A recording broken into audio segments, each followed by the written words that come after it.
Começando aqui a nossa segunda aula, quero fazer a indicação de um livro, vou deixar circular pelos que estão aqui presentes.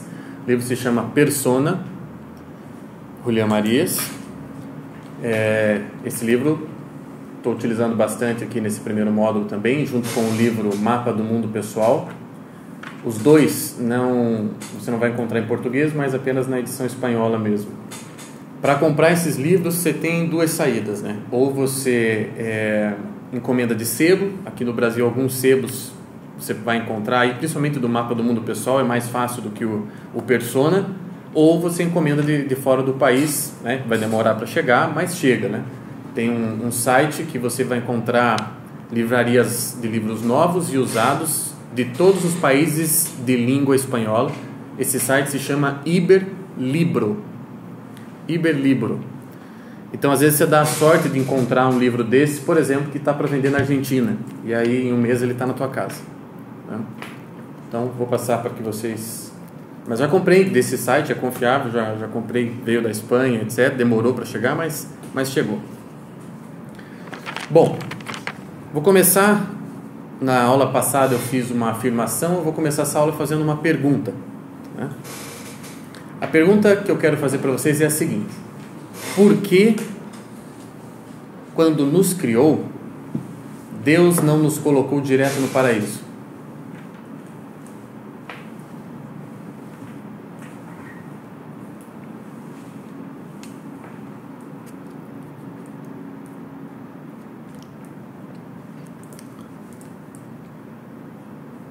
Por que ele fez isso com a gente?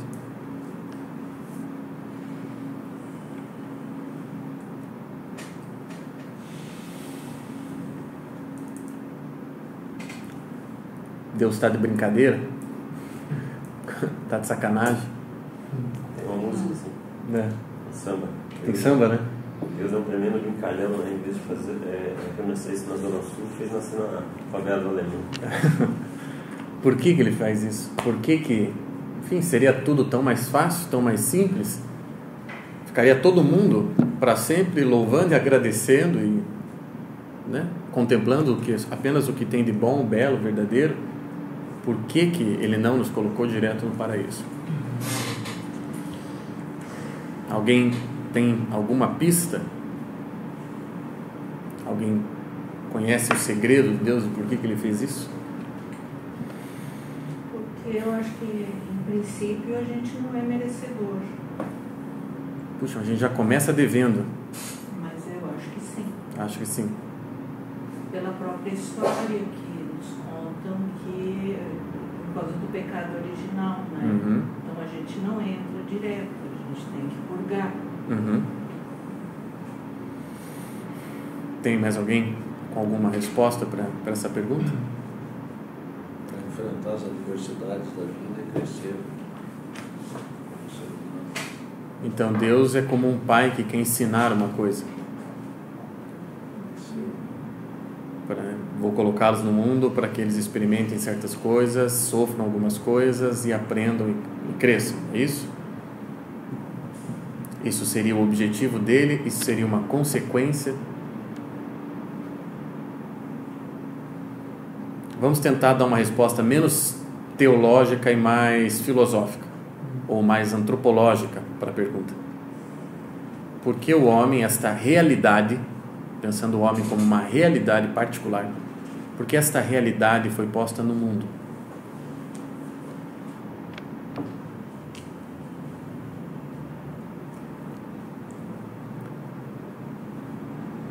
A resposta que o Julián Marías dá é a seguinte: se nós fôssemos criados, né, e colocados diretamente no céu, nós seríamos outra coisa, não seríamos homens. Não se trataria mais de vida humana, porque vida humana é aquela que faz a si mesma. A realidade do homem é diferente de todas as outras realidades, porque para que ela seja compreendida e percebida e acolhida como homem, ela precisa fazer a si mesma, ela precisa eleger-se. No paraíso, nós não precisaríamos escolher. E não tendo que escolher, as possibilidades de trajetórias excluídas de nosso horizonte, nós seríamos outra coisa, não seríamos mais homens.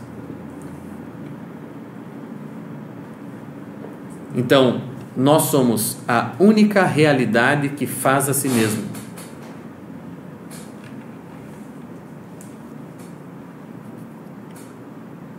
Mas vejam bem, nós não fazemos o que nós somos. Porque quando nós somos criados, nós já temos o que? Nós já somos alguma coisa quando somos criados. Então, na Terra, nós elegemos quem nós somos. É diferente.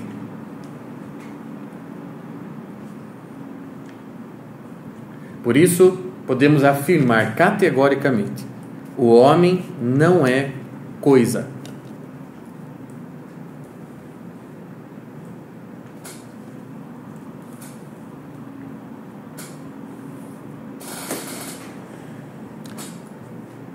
O homem depara-se com as coisas. O homem tem encontro com as coisas. O homem se vê em meio a tantas coisas, mas ele não é uma coisa. Porque coisa é uma realidade fechada. Coisa é objeto determinado. E o homem é aquele que só tem uma determinação: a de ter que eleger, a de ter que escolher, a de ter que fazer a si mesmo. Essa é a única determinação do homem, né? Ter de escolher, ter de fazer.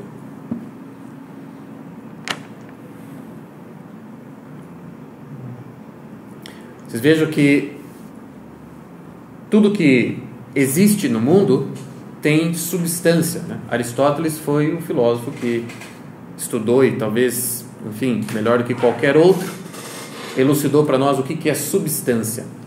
A palavra latina substância, ela é a tradução de uma palavra grega chamada hipóstasis. Hipóstasis significa o seguinte: o que está debaixo. Ué, como assim? Quando eu pergunto qual é a substância desta mesa, eu estou perguntando o que é que está por debaixo de todas as qualidades, todos os acidentes que compõem essa mesa. O que é que está debaixo? O que sustenta todos esses acidentes, como diz Aristóteles? O fato dela ser desta cor, o fato dela ter este comprimento, este formato. Isso tudo é acidente para Aristóteles. O que é que sustenta todos esses acidentes? Esses acidentes referem-se a quê? Isso é substância. Entende? Então, por exemplo, gato tem substância. Quais são os acidentes? Aquele ali é preto, aquele ali é manhoso, aquele ali gosta disso, não gosta daquilo. São acidentes. Tem pelo curto, tem pelo longo. Agora, a substância gato é aquela que permite esses acidentes. Esses acidentes estão sobre ela, ou estão nela, na substância, que é o quê? O que da coisa? É o que está por debaixo de todas as camadas de qualidades e acidentes e vícios perceptíveis ou não. Então, quando eu falo da substância do homem, a substância humana, eu estou me referindo ao que está debaixo de tudo aquilo que nós captamos a priori do ser humano, que permite que aquela realidade seja chamada de humana. A substância, no caso do homem, chama-se pessoa. Então, no caso do ser humano, o que está por debaixo de todas as camadas de acidentes, ela é mulher, eu sou um homem, ela tem cabelo comprido, eu não, ele tem sobrancelha fina, eu tenho grossa, ele gosta de futebol, eu gosto de vôlei, isso são todos acidentes.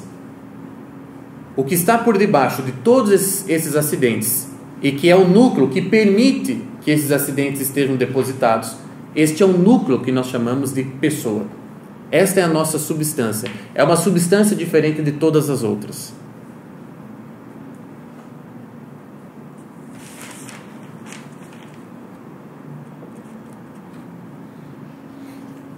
Então, o William Marias nos adverte que na história da filosofia, ainda que Aristóteles, com toda a sua genialidade e tudo o que ele fez por nós e pela filosofia, durante a história subsequente ao pensamento aristotélico, ninguém parou para prestar atenção na particularidade dessa realidade, a realidade humana.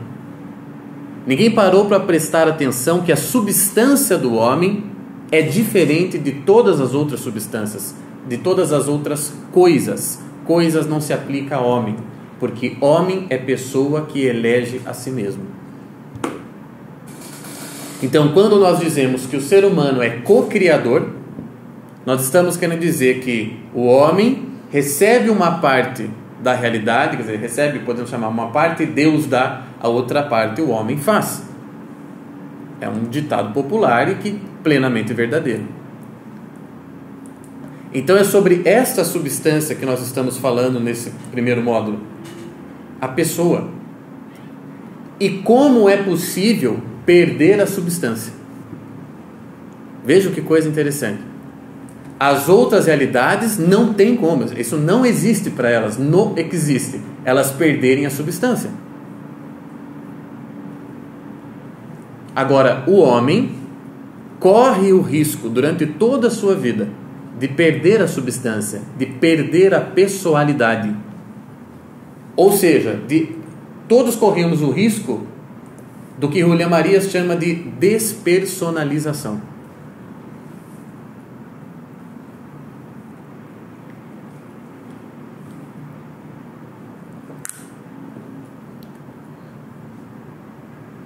Então vejam só, como a nossa substância é radicalmente diferente de todo o resto da realidade. A nossa substância define-se por uma dimensão irreal, ou seja, por tudo aquilo que está por ser feito, está por ser eleito, caminhos a serem trilhados, trajetórias a serem assumidas. A nossa substância é feita de uma parte que já está real e uma parte irreal, a parte que tem que ser escolhida, tem de ser vivida. Muito bem. Por isso nós somos os únicos que corremos o risco de não sermos. Por isso só o ser humano pode ficar deprê. Nenhum outro ente da realidade pode ficar deprê. Porque nenhum outro ente da realidade está devendo para si mesmo. A gente falou isso no ano passado. Então, dado que nós temos esta faixa em que várias possibilidades transitam nessa faixa de irrealidade que também define a substância humana, nós podemos dizer que há mais pessoas e menos pessoas. Há pessoas que atualizam mais a dimensão do seu núcleo, da sua substância, e há aqueles que atualizam menos. Há aqueles com uma riqueza de substância impressionante e há aqueles com uma pobreza de substância. Por quê? Porque elegeram errado, não escolheram, não realizaram. Consegue entender? Então, como diz Ortega y Gasset, o humano admite graus. Vejam só, essa frase também não se aplica a nenhuma outra realidade, porque gato não admite graus, não tem mais gato e menos gato, mas existe mais pessoa e menos pessoa. Às vésperas do carnaval, nós seremos testemunhas de que Ortega y Gasset está plenamente certo. Há coisas que são mais expressivas da dignidade humana e há coisas que são menos expressivas e até corruptoras da realidade humana. Aviltam o ser humano. E é tão rico esta camada, é tão cheia de impossibilidades, tem tantas pequenas faixas dentro dela, que nós podemos ter São Francisco de Assis e Lula. É de ficar assustado, não é? Que você teve no mundo São Francisco de Assis e Lula. Que os hindus traduzem, né? Brahmani e Pária, né? Que não tem nem lugar na pirâmide, o Pária. É o intocável, né?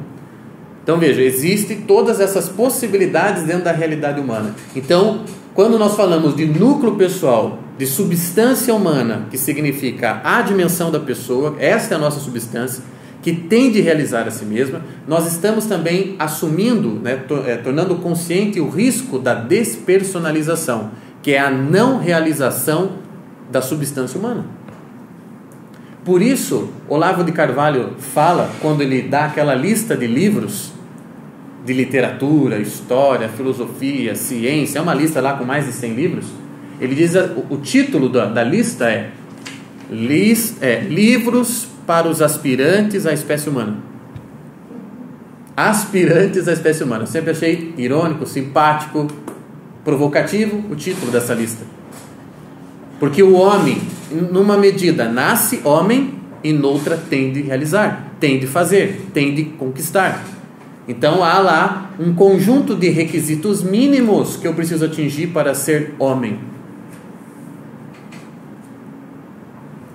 Ao longo da história, esses requisitos sempre foram levados muito a sério. Hoje em dia que eles estão um pouco negligenciados. E nós aceitamos como expressão do humano o que nunca deveria ter sido aceito. Então, todo mundo está aqui correndo o risco da despersonalização.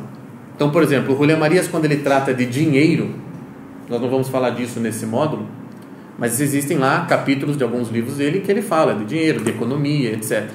Ele fala, existe um risco no dinheiro, né? O risco é a metalização. Por quê? Porque o ser humano funciona por espera, expectativa, antecipação, né? Dado que a minha realidade não é pronta e acabada, ela está sempre na iminência de conquistar, iminência de ser. Então o ser humano, em grande parte, é definido pelo que ele está tentando alcançar, não é? Para onde você está indo com a sua vida? Nós já vamos falar um pouquinho mais sobre isso, né? O que é conhecer alguém de verdade? Para onde você está indo? O que você está na iminência de alcançar? Para qual parte da realidade você está olhando, onde você quer chegar? Então, em grande parte, nós somos definidos, nós somos diferentes por isso. Então, nós precisamos o tempo todo fazer a anamnese biográfica para poder dizer para nós mesmos, com tranquilidade, eu quero tal coisa, por isso, por aquilo, por aquilo, por aquilo e por aquilo. Então, na antecipação, que é a condição da vida humana, eu tenho que imaginar aquilo que eu quero. E quando eu imagino dinheiro, dinheiro, dinheiro, dinheiro, dinheiro, dinheiro, aquilo torna-se a minha realidade, porque a minha substância é aquela que faz e conquista aquilo que deseja. Então, se o que permeia a minha imaginação, o que tem a primazia da minha antecipação, do meu desejo de conquista é o dinheiro, eu corro o grande risco de ser metalizado. Porque, disse Camões, transforma-se o amador na coisa amada. O que você verdadeiramente ama?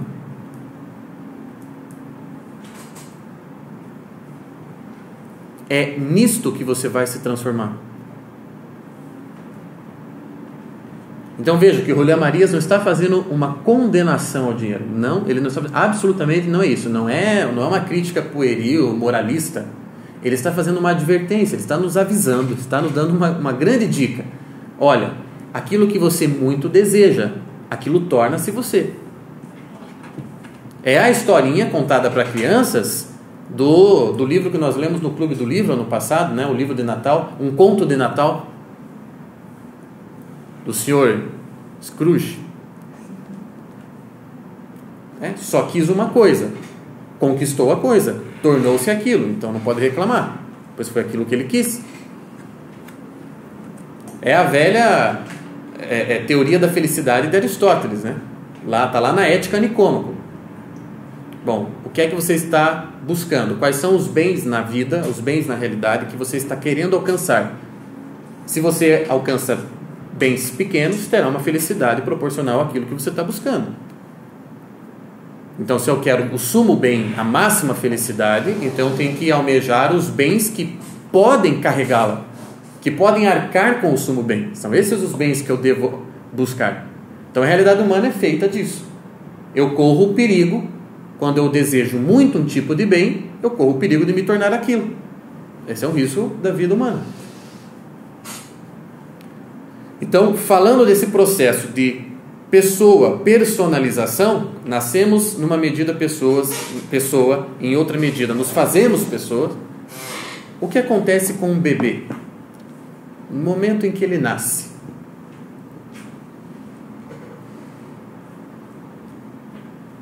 No momento em que ele nasce, a partir do momento em que ele nasce, o bebê aos poucos vai tomando posse de si mesmo. O que acontece ao longo dos primeiros meses de vida de qualquer um da espécie humana, é uma tomada de posse. E quem quer que tenha convivido com um bebê, uma criança, sabe do que eu estou falando. Ele vai fazendo descobertas da realidade, o tempo todo. Que começa com a realidade dele. Imediata. Ele sente cólica. Ele sente fome. As primeiras realidades que ele descobre são inerentes a ele, a sua pessoa. E conforme ele vai crescendo e vai acontecendo a convivência humana, ele vai conseguindo fazer a tomada de posse das realidades que são humanas, mas que estão exteriores a ele. Numa certa altura do desenvolvimento, ele descobre o pé dele. E todo mundo sabe como é engraçadinha essa cena. Quando ele descobre o pé e fica pegando o pé e dando risada, etc. E passado mais um tempo, ele descobre outra pessoa. Ele vai saindo da dimensão subjetiva, vai conseguindo, vai sendo pela convivência humana, vai sendo puxado para a objetividade do mundo. Então, o nosso desenvolvimento é isso, da pura subjetividade, daquele núcleo integrado que nós somos quando nós nascemos. Nós vamos assumindo posse da nossa pessoalidade, do subjetivo, para o objetivo. E aí, num determinado momento dessa evolução, não é uma palavra muito boa, evolução, desse processo aí, num determinado momento, ele descobre-se como eu. Ele descobre que ele tem um eu. Mas veja que coisa fascinante. Ele só descobre que ele tem um eu e que pode, portanto, referir-se a si mesmo, não simplesmente padecer da cólica, mas dizer, estou com dor de barriga. Ele só pode fazer isso porque, para conhecimento do eu, foi preciso a oposição de um tu, ou seja, de um outro. O ser humano é aquele que só consegue aprender a própria realidade na oposição com outro ser humano. Se não houvesse tu, não haveria eu. Porque quando eu digo eu estou marcando o limite que há entre nós dois. Eu estou definindo a minha realidade. E eu digo, você aí, eu estou determinando, delimitando a outra realidade. E veja que desde pequeno nós funcionamos por espelhismo. Talvez você até lembre de você muito pequenininho olhando os seus pais e aprendendo coisas nessa observação. Olha só, eles se tratam assim. Olha, essa minha tia sempre fala isso depois que almoça. Olha, você é nesta oposição, é neste olhar para o outro que você descobre o que é seu, a sua própria realidade, o eu. Diante do tu, eu encontro o eu descubro o eu. Então, a condição pessoal, ela não é construída, como gostariam os construtivistas da pedagogia. Ela é descoberta, ela é possuída, ela é conquistada. A dimensão da pessoa, ela é conquistada, possuída, descoberta. Porque ela sempre esteve ali, como um núcleo que define você como realidade humana e não outra coisa. E na oposição com os outros, você foi tomando posse disso. Então, é natural no homem fazer aquele tipo de raciocínio, Nossa, ele gosta de fantaúva, credo. Isso é um pensamento do Tiago, por exemplo. Como pode alguém gostar de fantaúva? Uma coisa que me impressiona. Então, é assim que nós funcionamos, é o bate e volta. Então, sem a convivência humana, que será tema de um dos módulos próximos, sem a convivência humana não há posse do eu. Quer dizer, é necessário isso que acontece.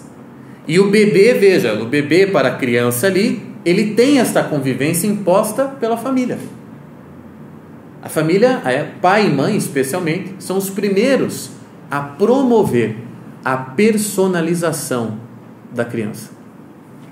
E, portanto, abre o parênteses, os primeiros responsáveis a despersonalizar a criança.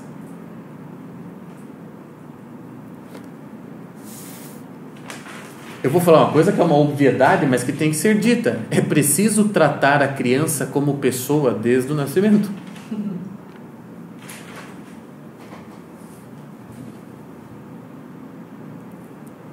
E nós temos todos os tipos de violência que são cometidos pelos familiares, pelos pais, seja conscientemente, seja inconscientemente, mas as atrocidades, as mais diferentes atrocidades são cometidas no sentido de despersonalizar a criança. Então, por exemplo, o Rolê Marias passa algum tempo tratando da escola, né? E fazendo uma comparação do que era feito décadas atrás. Então, quando as crianças iam para a escola com 6 anos de idade, 7 anos de idade, às vezes até com mais, depois de uma certa experiência familiar, depois de brincar bastante na rua, depois de conviver bastante com os pais e com os irmãos, e etc., e subir na árvore e fazer tudo aquilo, ele ia para a escola. Quer dizer, o que o Rolê Marias diz? Naquele momento que ele ia para a escola, a pessoa dele já estava, as bases daquela pessoalidade já estavam bem fundadas. Porque eles, a princípio, né, a teoria, ele estava cercado por pessoas que o amavam e que tinham feito esse trabalho de personalização com ele, porque tinham tratado ele como um indivíduo único, que é o que um pai e uma mãe fazem. Agora, quando nós vamos para a escola com 1, 2, 3 anos de idade, nós somos lançados numa sala de aula onde todos são tratados, entre aspas, igualmente pela professora. E o Rolê Marias pergunta, quais são os efeitos disso? Na personalização. É muito cedo para você misturar aquela nova realidade chamada criança às outras. É muito cedo para você lançá-la nas vigências sociais. Ela ainda não teve tempo de possuir a si mesma nas mínimas bases da pessoalidade.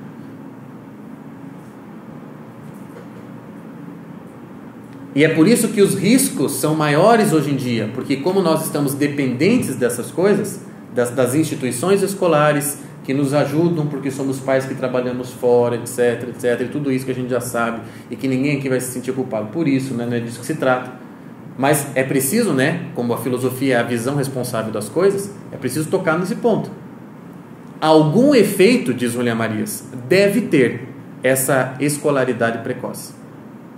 Algum efeito deve ter.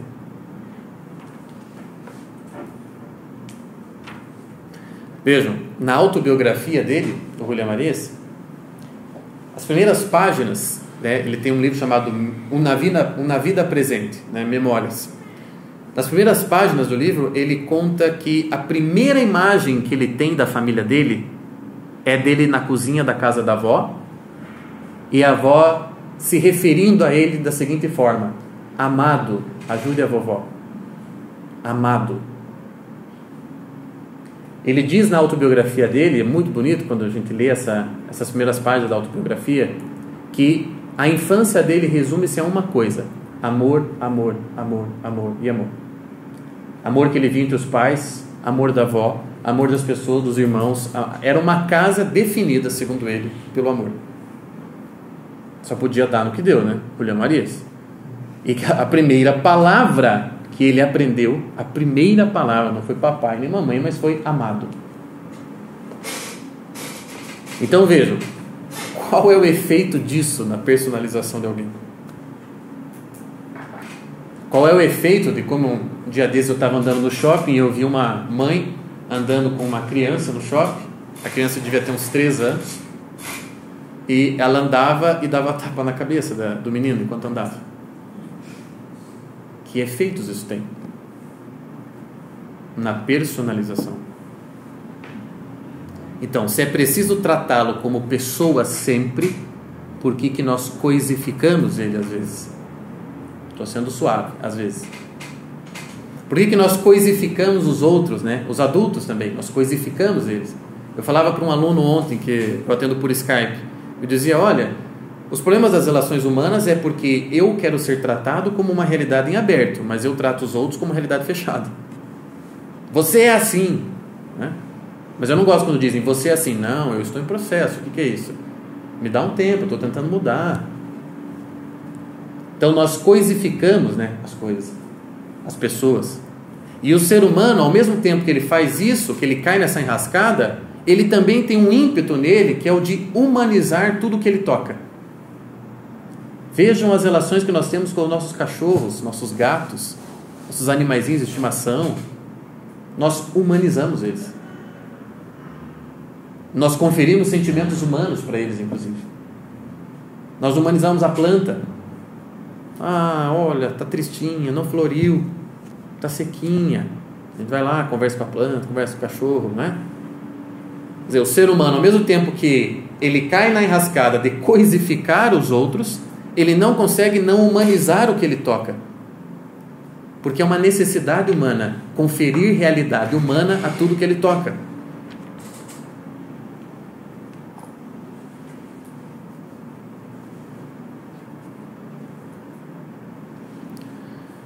Entra bem aquela frase que você colocou uma vez que o maior erro do ser humano é amar o que deveria usar e usar o que deveria amar, Santo Agostinho, né? Veja, comparado aos animais, vocês sabiam que o ser humano, bom, sabiam porque é perceptível, né? O ser humano é o último a desenvolver sua inteligência. O que um ser humano de 6 meses consegue fazer comparado a um bezerro de 6 meses? Consegue perceber que há uma diferença de potência e ato aqui? Os animais realizam a sua inteligência, né, plenamente muito cedo. E o ser humano lentamente vai realizando as potências ligadas à faculdade da inteligência. Por que isso? Por que nós somos atrasadinhos comparados aos animais? Porque a inteligência não basta.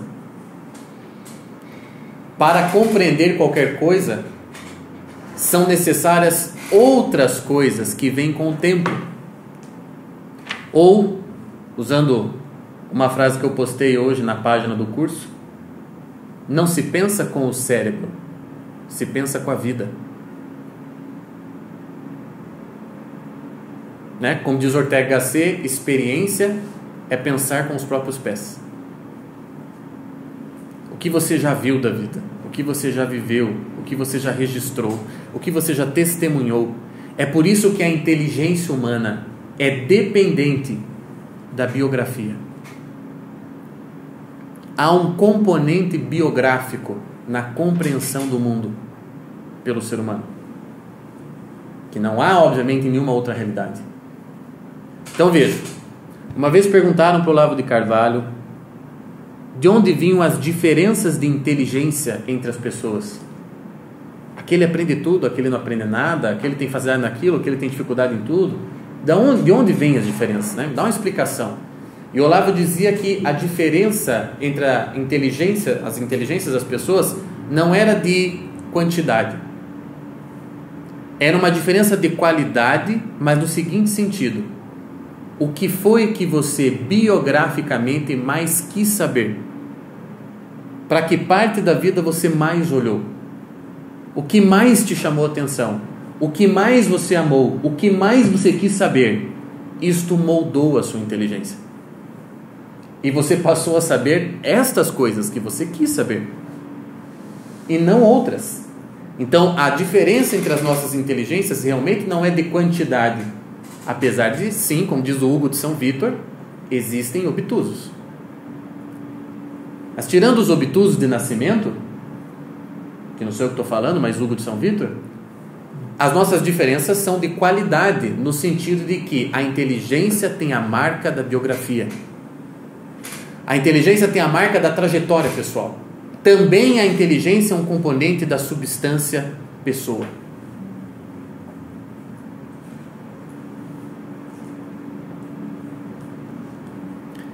Então vejam só, quanto menor a biografia, não no sentido de anos, mas no sentido de experiências, no sentido de testemunhos diante da vida, quanto menor a biografia, quanto mais pobre a biografia, menor a inteligência. Qual que é uma das definições de filósofo? Aquele que se interessa por tudo. Não é? Por tudo. Tudo é interessante para ele. Tudo que diz respeito à vida humana é interessante. É claro que tem coisas sobre as quais ele vai se deter mais tempo e que ele tem predileção para estudar, mas tudo é digno de atenção. Tanto Platão quanto Aristóteles diziam que a filosofia começa no espanto. A filosofia começa no, olha só, não acredito que isso é assim. E daí a gente contempla a coisa, a gente quer possuí-la. O filósofo é aquele que tem esta relação com a realidade em mais situações, em mais aspectos. Isso define o filósofo. Então ele não é o que sabe mais. Na maior parte das vezes, a consequência prática é que ele vai saber mais. Mas a definição do filósofo é aquele que se espanta mais, porque é mais sensível a mais dimensões da vida, a mais porções da realidade, e não a uma coisa. Inteligência pobre, nesse sentido, é a inteligência que se interessa em poucas coisas, ou por poucas coisas. Puxa, que sujeitinho de repertório previsível. Entende? É esse tipo de pessoa. Então olha o que o Rolê Marias diz, eu notei uma frase dele, diz assim: o progresso da razão depende da dilatação da vida biográfica. O progresso da razão depende da dilatação da vida biográfica.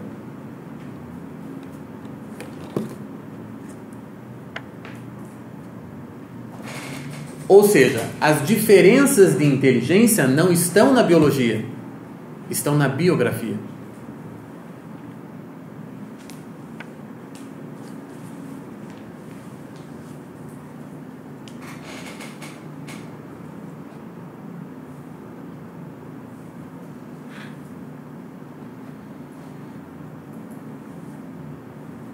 Então vejam, um conceito que é bem importante dentro da filosofia espanhola, principalmente Ortega y Gasset, é o conceito de trajetórias. Uma biografia, ela é definida em grande parte pelas trajetórias assumidas por aquele indivíduo ao longo da vida. Todos nós estamos vivendo várias trajetórias ao mesmo tempo. Então, por exemplo, a trajetória de pai, a trajetória de engenheiro, de advogado, a trajetória de estudante, a trajetória de brasileiro, cidadão, e assim sucessivamente. São muitas as trajetórias que fazem parte da vida e que são narradas biograficamente. Pois bem, uma delas é considerada a trajetória radical.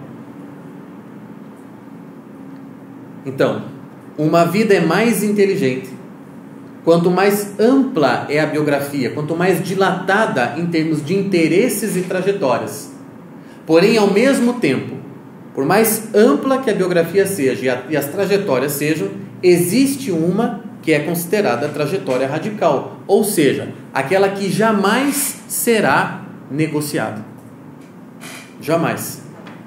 Existe uma trajetória que jamais será negociada.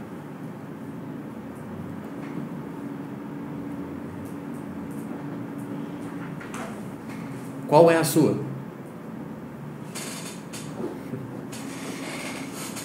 Porque essa trajetória inegociável, que está, portanto, ligada ao fundo insubornável que constitui a pessoa, todos nós temos um fundo insubornável, que é a expressão máxima da nossa realidade, da nossa substância como pessoa.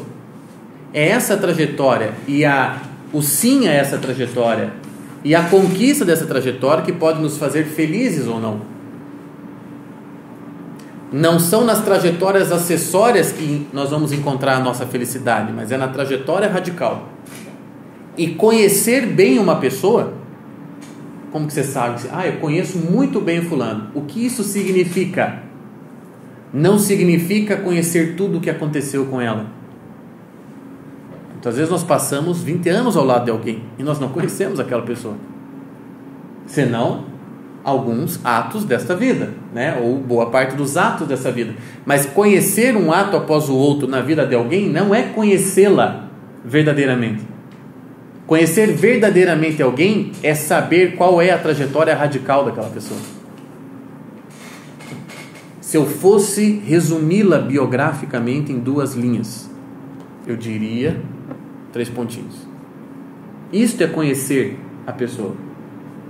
Não é ter a posse de todos os atos dela.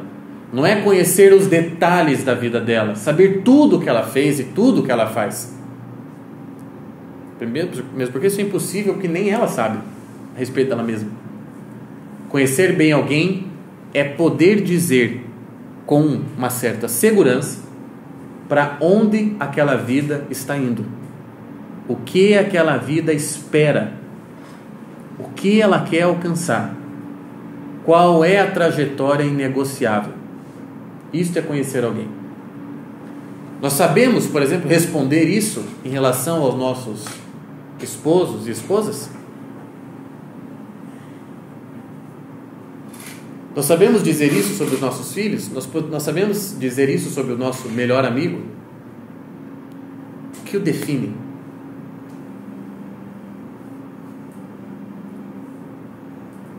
Vejam, a comunhão entre 2 pessoas, comunhão máxima, o encontro íntimo máximo entre 2 pessoas, é aquele em que trajetória radical fala com trajetória radical.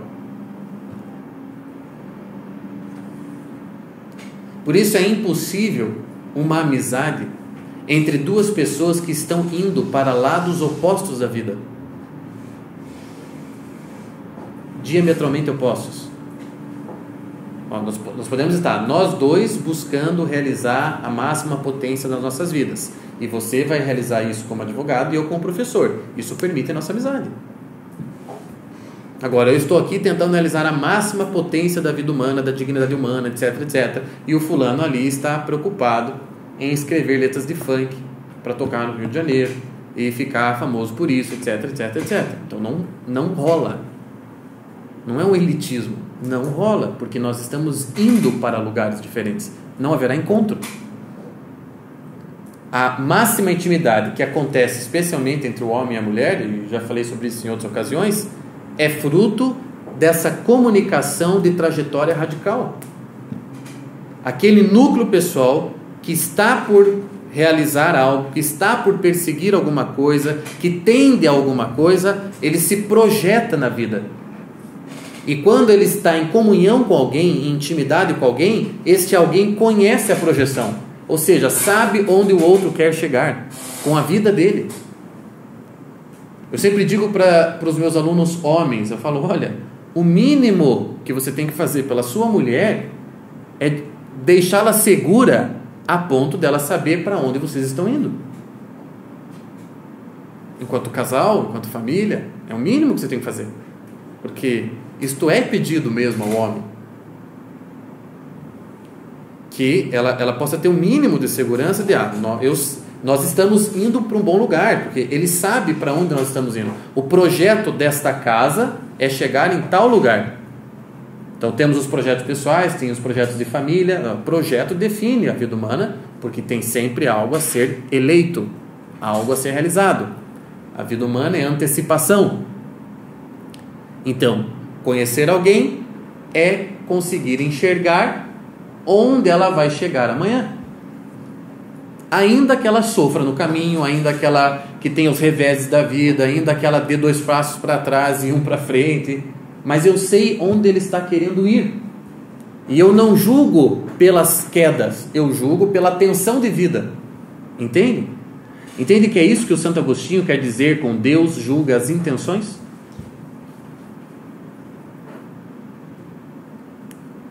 Deus não julga quantas vezes você caiu e levantou.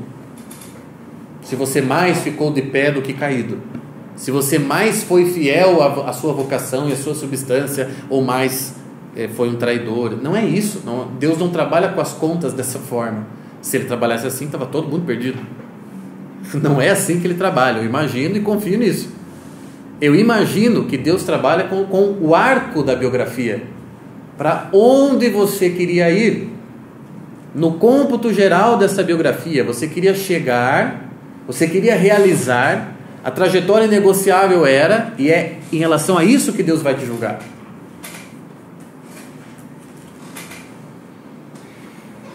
Quer dizer, é a clave da pessoa. Conhecer alguém é conhecer a sua clave. Não conhecer os atos, os pormenores. Quer dizer, as pessoas, inclusive, elas têm uma falsa noção de intimidade, né? Conte tudo sobre você para mim. Não vamos esconder nada um do outro. Não, isso não tem absolutamente nada a ver com intimidade. Já assistiram aquele filme A Última Ceia? Com a Halle Berry? Assistam aquele filme, vocês vão entender o que eu estou falando. A cena final é de uma intimidade impressionante. E percebam lá, não tem uma palavra. Mas é disso que se trata. Se eu preciso dizer, já não há intimidade. Vejam vocês, mulheres, como vocês às vezes ajudam a gente a errar. Quando vocês exigem de nós que a gente fale. Fale o que você está sentindo, fale. Mas a fala, nessa perspectiva que eu estou falando, não deixa de ser já uma diminuição da comunicação humana, da intimidade que se dá por trás da fala. Eu estou assistindo uma série lá, Ray Donovan, uma série que eu adorei, assim, descobri pouco tempo atrás, minha professora me indicou, estou viciado na série. E aí o sujeito faz 1000 coisas lá ao longo do dia, ele, enfim, é um personagem muito interessante, né? Moralmente teria 1000 problemas para falar, mas é um personagem interessantíssimo. E aí uma hora ele está saindo de casa e a mulher dele faz exatamente aquilo seguinte, né? Onde você está indo? O que você vai fazer? Porque está acontecendo lá, está desabando um problema na família. Onde você está indo? Me fala comigo, o que você vai fazer, eu preciso saber o que você vai fazer. E daí ele volta para ela, chacoalha e diz assim: eu sou o seu marido. Não basta? O que você quer saber? Eu sou o seu marido. Lembre-se disso. Eu sou o seu marido. O que você quer que eu diga? Eu vou fazer qualquer coisa que se refira a isso, como seu marido. Ela fica murcha na porta e ele sai. O que você quer? Você quer que eu fale o quê? Que eu agora sente aqui e diga: olha, eu farei tudo que estiver ao meu alcance para proteger você e os nossos filhos. É claro isso, mas isso está presumido, Santa Cruz. Eu sou o seu marido. Ele disse tudo, entendeu? Numa frase, ele disse tudo. Eu sou o seu marido, chacoalhando ela. Tipo, acorda. O que eu tenho que dizer para você? Nada. Realmente nada. É claro que na dimensão, lembram da pessoa? Que a gente tem núcleo, psique e social. Na dimensão psicológica, falar é bom. E faz bem, quem não gosta? Eu te amo. Lógico que é bom. Mas entende que isso não dá conta da realidade humana, né? Porque a realidade humana não se sustenta com psicologismo. O que adianta o sujeito falar que ama, né? Que vantagem Maria leva? Então, conhecer alguém é conhecer para onde ela está indo, é saber em que papel da vida humana ela está melhor instalada, porque todo mundo tem papel na vida humana. Em que trajetória você está radicalmente instalado, e essa você não negocia com ninguém. Agora veja o problema aqui daquela pessoa que não sabe qual é a sua trajetória radical, daquela pessoa que não sabe qual é o caminho inegociável dela. Essa pessoa não pode ser conhecida no sentido que eu estou falando. Então existem aquelas pessoas sobre as quais a gente diz: puta, ninguém sabe quem é esse cara, não tenho a menor ideia de quem é o fulano, trabalho com ele aqui não sei quanto tempo, mas eu não sei muito o que pensar sobre ele. Tenha certeza, ele também não sabe muito o que pensar sobre ele, porque aquilo que não é sabido pelo próprio sujeito jamais será sabido pelo outro. Nós só somos capazes de captar realidades, verdades do outro que já foram captadas por ele mesmo. Olha que interessante é a psicologia, né? Que paradoxal que é isso.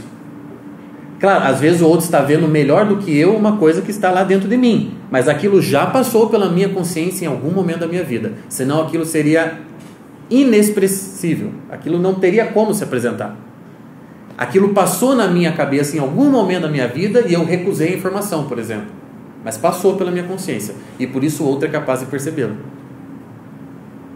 Então, o sujeito que nunca conscientizou para si mesmo quem ele é, onde ele quer chegar, o que ele quer fazer da vida dele, este não pode ser conhecido pelo outro, senão como um caos, né? Tá ali um fulano é complicado, não sei o que esperar dele, melhor não lidar com aquele, hein? Não mexe com aquele cara. A gente não sabe o que esperar dele, porque ele não sabe o que esperar dele. Por exemplo, você sabe qual é a maldade, você sabe qual a maldade, qual a bondade você é capaz de fazer? Qual é a maldade máxima que você é capaz de fazer? Você sabe? Qual é a bondade máxima que você é capaz de fazer? Você é capaz de dar vida por alguém? Literalmente falando? É claro que o ímpeto é dizer, claro, sim, os meus filhos, a minha esposa, mas isso, eu quero que a resposta seja o mais radical possível, porque isso é filosofia, é a confissão da verdade. Você é capaz? Você é capaz de passar por cima de alguém? Você é capaz de complicar um pouco a vida do outro para que ele não conquiste lá o que ele quer? Você é capaz de invejar? Entende? Qual é a maldade da qual você é capaz? Você sabe dizer isso para você mesmo? Não sabe? Então, já é um problema isso daqui. Já é uma dimensão da tua realidade que você não conhece, que você não possui. E nós estamos falando que a pessoa é a realidade que deve possuir a si mesma, conquistar a si mesma, eleger a si mesma. Estou dando um exemplo de uma coisa que provavelmente muitos não sabem a respeito de si mesmos. Não sabem. Mas quer ter certezas na vida, mas essas básicas não tem.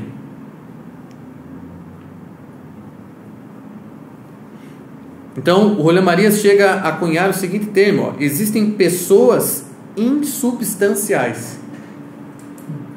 O que é a pessoa insubstancial? É a pessoa que não possui a própria realidade. A pessoa que tem um repertório de vida muito pobre.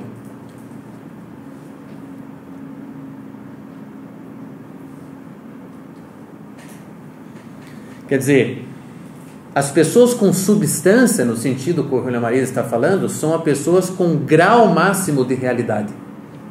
Quanto maior o grau de realidade da pessoa, maior a sua substância. E nesta eu posso habitar. Veja que verbo interessante para isso que nós estamos falando. Na convivência humana, nós somos convidados a habitar a substância do outro, a fazer parte da substância dele.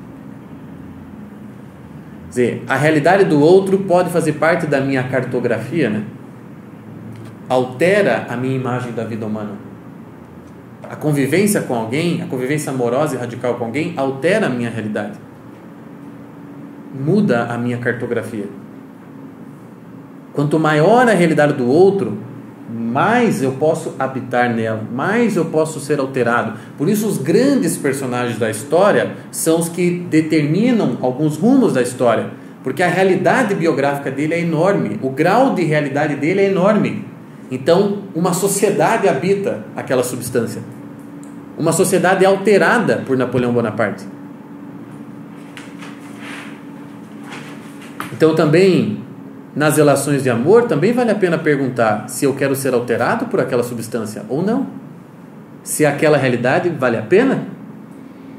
Essa é uma decisão que você tem total livre-arbítrio e deve ter, e é justificado, plenamente legítima essa decisão. Se vale a pena estar com o outro ou não. Esse julgamento você pode fazer, é claro. Essa realidade vale a pena de habitar? Vou permitir que altere aqui a minha cartografia e a minha imagem da vida na convivência com ela? Vale a pena? Não vale? Isso aí faz parte.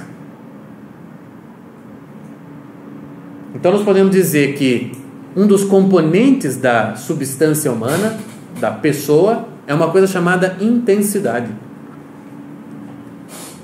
Há pessoas intensas e há pessoas insubstanciais. No caso do ser humano, do homem maduro, da mulher madura, a intensidade se revela na gravidade da vida, no peso da existência. Você sabe que você está diante de um ser humano, você sabe que você está diante de alguém de uma substância com um grau de realidade elevado, quando, por meio daquela presença, mais da gravidade do mundo se revela. Você sabe que você está diante de alguém insubstancial nesse sentido, quanto menos da vida se revela na presença dele. Então, quando você está, se nós pudéssemos estar diante de Sócrates agora, nós estaríamos diante da gravidade da vida humana. E muitos aspectos da vida humana poderiam ser conscientizados em nós pela simples presença de Sócrates. Porque era a presença dele que educava, a presença dele alterava, não o falatório, mesmo porque ele falava muito pouco. Então vejam, as presenças da minha vida, as pessoas, as substâncias com as quais eu me deparo, as quais eu encontro, as quais eu habito e pelas quais eu sou habitado, essas compõem em grande medida a minha imagem da vida humana. Sócrates, para a Grécia inteira, tornou consciente a imortalidade da alma. Vejam só o tamanho do trabalho de Sócrates. Vejam a herança de Sócrates, pela presença dele, porque ele atualizou na própria alma a dimensão da imortalidade. A Grécia pôde atualizar isso nela. Este é um grande ser humano. Este é um intenso homem, uma intensa pessoa, que arca com mais e mais dimensões da vida na sua própria carne. É de pessoas assim que a gente precisa para melhorar. As presenças da minha vida me definem? Me alteram, vou colocar assim, né? A definição precisa de muitos elementos, mas me alteram, né? As pessoas com as quais você trava conhecimento, as quais você encontra, alteram sua realidade, sabe? Portanto, ajudam a formar a imagem da vida que você tem. Você só conheceu gente ruim, por exemplo. Qual é a imagem da vida que você tem? Que todo mundo quer passar a perna no outro, entendeu? Você, o Julián Marias, cresceu sendo beijado, abraçado, chamado de amado. Qual é a imagem da vida humana que você tem? Qual é a imagem da dimensão da pessoa que você tem? Se não essa, que é a verdadeira dimensão, é que expressa justamente a beleza da criação. Então, por isso você se torna Julián Marias, entre outras coisas que são méritos dele. Então vejo que às vezes nós temos que ter também a capacidade de salvar a gente mesmo quando a gente não tem uma infância igual a do Julián Marias, né? Quantos aqui tiveram a infância igual a dele? E que a primeira palavra que aprendeu foi amado. E que tudo que lembra da casa é de beijo, abraço e felicidade. Quem teve essa experiência? Poucos, eu imagino. Então você tem que salvar a si mesmo nesse sentido. Você tem que se deparar com certos tipos de realidade encarnados em pessoas humanas, concretamente falando, que vão alterar em você a imagem da vida. Ao invés de desconfiar das pessoas, acreditar nelas, porque é isso que é o normal da vida, e não o contrário. Muitas pessoas escrevem pedindo para fazer parte do curso, por exemplo, ou para comprar o curso de Filosofia da Mulher, e daí falam assim, olha, quando eu puder pagar, você me manda a aula. Eu respondo assim, não, eu estou te mandando aula, quando você puder pagar, você paga. Mas eu estou te mandando aula. Por quê? Porque a base da relação humana é uma coisa chamada confiança, amor. Uma hora você vai poder pagar, eu estou dando aqui agora, é agora que você quer aprender, não é? Então não vamos perder a oportunidade, aprenda. Não, mas puxa, professor, mas é que eu não posso pagar essa semana. Não, mas você não entendeu, eu sei que um dia você vai pagar. É nesse sentido, a gente tem que resgatar a dimensão da confiança. Eu nem sempre acreditei nisso que eu estou falando aqui. Eu tive que salvar isso em mim mesmo também. Eu também já tive aquela desconfiança, esse fulano quer me passar a perna. Mas veja, que vida insuportável a vida que está nestas bases. Todo mundo quer passar a perna em mim. Uma vida insuportável, uma vida que eu não aguentaria continuar vivendo desse jeito, entendeu? E veja, às vezes as pessoas passam a perna. Mas... Exatamente. As pessoas passam a perna. Sim, tem gente ruim no mundo. Claro que tem gente ruim no mundo. Imagina que não. Tem gente mentirosa no mundo? Tem. Tem gente mal intencionada? Tem. Mas eu paro do princípio que não. E isso é uma correção que eu fiz em mim. Eu corrigi a imagem da vida humana que eu tinha. Eu nem sempre acreditei nisso daqui. E também quando eu não tomo cuidado, eu escorrego nessa também. Você veja, o Brasil é o país da desconfiança. Tudo tem que ter registro em cartório. Absolutamente tudo, porque queremos nos cercar do máximo, né, de segurança. É uma coisa doentia, por quê? Porque nós sabemos que a vida define-se pela insegurança. Isso faz parte da dramaticidade da vida humana. Eu sou muito bem casado. Tá bom, tudo bem. A princípio você é muito bem casado, a pessoa que está do seu lado não é nenhuma adepta do satanismo, etc. Beleza? Mas vai saber o que vai acontecer amanhã.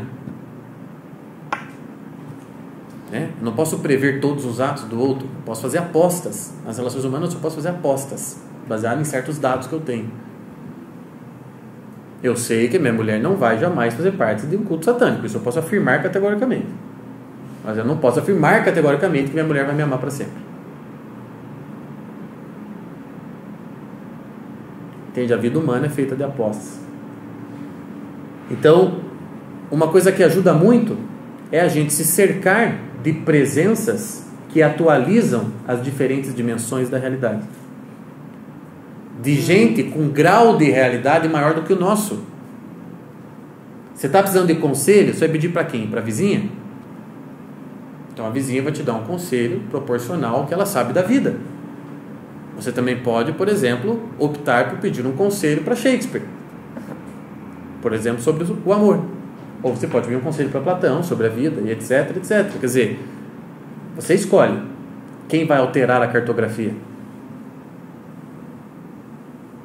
Mas, mais do que ficar pensando, né, no outro, eu acho interessante pensar sobre a gente mesmo. Né? Quais são as dimensões da realidade que estão atualizadas na tua substância como pessoa humana? O que você atualiza e representa para os outros que estão diante de você? Quando alguém te vê, apreende o que da vida? Você representa e atualiza o que da vida humana para quem convive com você?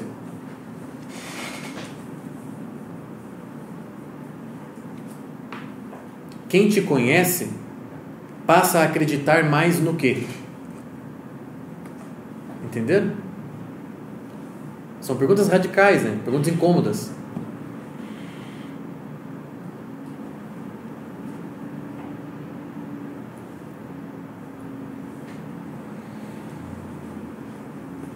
Dúvidas? Muitas. Alguma que você queira tirar aqui ou prefere pensar em casa? Tem que pensar, porque são muito particulares. Sim, sim. Então, por hoje nós ficamos por aqui. Existem 2 aulas do curso Filosofia da Mulher que tratam sobre a pessoa varão, o homem, e a pessoa mulher. Para quem não fez o curso da Filosofia da Mulher, fica aqui o convite, faço uma alusão às 2 primeiras aulas, que estão gravadas também, porque lá eu faço essa distinção sobre as 2 formas de vida humana, né? Homem e mulher. Então aquilo ajudaria muito, que não vai dar tempo de tratar disso aqui nas próximas 2 aulas desse modo. Então fica o convite. Então muito obrigado e até a próxima semana.